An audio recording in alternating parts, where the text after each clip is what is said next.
First things first, the whole election process is bullcrap. And while it is bullcrap, there are still people who believe in this system, millions of people, hundreds of millions of people, and they invest in these candidates, fake candidates who then go on to pass real laws. I'm looking at the people right now latching on to their candidates. I'm looking at the people supporting Donald Trump right now. Oh, and you got to understand how the game go. Donald Trump is a sellout, but not only is he a sellout, what is he doing? Some tricky manipulation here, acting like he's running for president. Oh no, he's not running for president. He's running for Hillary 2016. And you're saying to me, but they control the whole elections, right? Don't they pick who the president gonna be? Of course they do. But they want you to throw your support behind the person to make it seem more real, so that you will support the person when they are in office. So whatever is passed, you will support it. Much like when Obama was elected, we got Obamacare. A lot of people supported that. They can't be too obvious with the deception because people will wake up. And it got too crazy in 07, 08. That's why I woke up. Let's look at Trump in 04.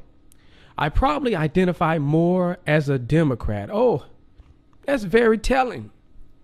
But you know what else is very telling? He also supported McCain in 08. He also said Mitt Romney will make a good president. So this guy is for the system. He's for the New World Order system. He doesn't care about this country. You can't say you do if you support McCain or Mitt Romney. And he even said himself, he pays off the candidates. Now, some people are thinking, oh, this guy is an independent type of guy. He really cares. He can't be bought out because he got so much money. Well, evidently this man sold out somewhere. He might not have sold out money-wise, but power-wise, or some selfish reason. But let's look at what's happening with this Trump. So Trump says some things about immigration. Now, what happens is two things. First, you get people getting mad. They're saying, hey, Donald Trump is a racist. Look at what he's saying. Boom. People ticked off. Then you also get the racist voters coming out saying, oh man, this is the guy we need to latch on to. Trump, this is our guy. And yes, you have to understand that there is a racist vote that the Republicans always reach for every election. It's by design, and this is how the system works every single time when I'm talking about the two-party system. The Republican acts like the rich white people who don't care about minorities and they're out of touch. And then the Democrat, oh yeah, they care about all minorities and poor people. So Trump took away the guaranteed racist vote all to himself. And he also did this. He took away the anti-establishment vote as well. Now, mind you, there haven't been any votes. There's just stupid polls. But he's getting the people who would vote anti-establishment.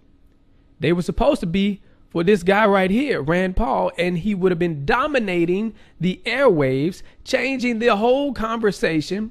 But what they had to do was they had to get this guy and divert all the attention away.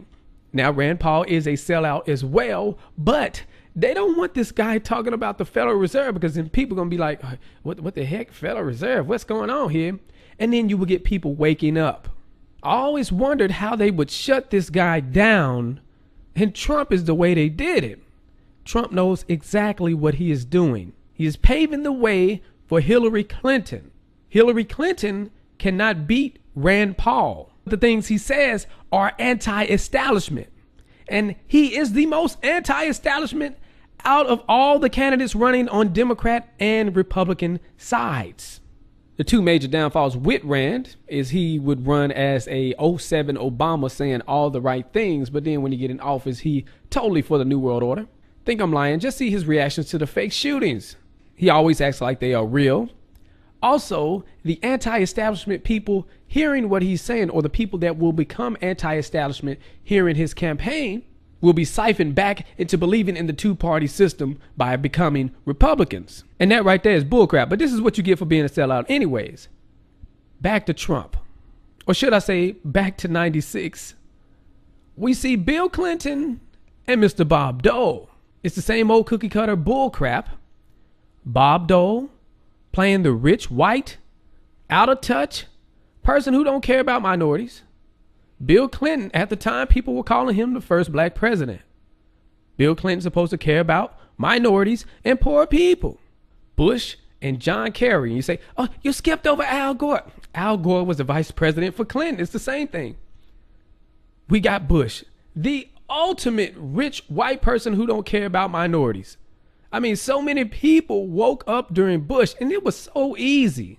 That 8 years right there was a disastrous 8 years for both ways, for their agenda and against their agenda.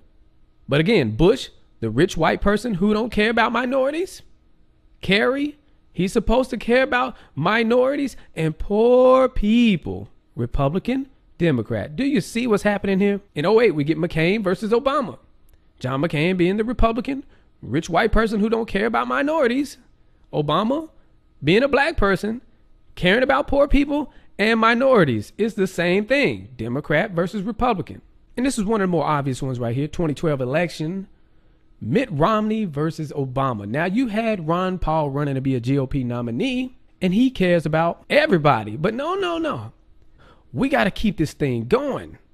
The cookie cutter template. This is how we keep people fighting against each other and not really paying attention that both of the parties are paid off.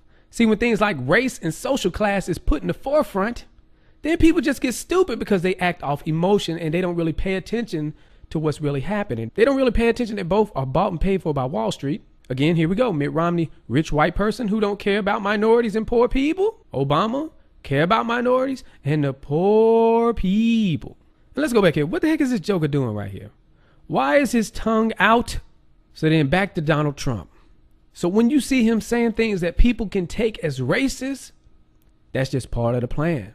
He's white, he's very rich, and he's perceived to be someone who doesn't care about minorities and poor people. Even though a lot of minorities are supporting him, I also see equally amount of racist people supporting him as well, in person. And a lot of that comes from the anti-establishment vote. People don't really like politicians. They don't like all that politically correct bullcrap.